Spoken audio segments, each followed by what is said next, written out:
এবার কতদিনের জন্য আসলি বাবা? আমি তো একবার চলে আসছি মা। বাহ, খুব ভালো করেছিস। ভাবছি দেশেই কিছু একটা করব। ভালো তো, দুই ভাই মিলে একটা কিছু কর। আলহামদুলিল্লাহ, ব্যবসা ভালো চলছে। আচ্ছা শোনো, ওটা একটা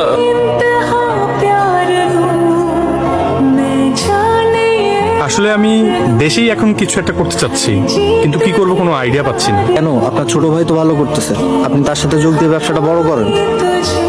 সামনে তো ঈদ, ঈদের পরেই খামারের কাজটা শুরু করি। আমি একটু আমার ছোট ভাইয়ের সাথে কথা বলি, আজকে আসি।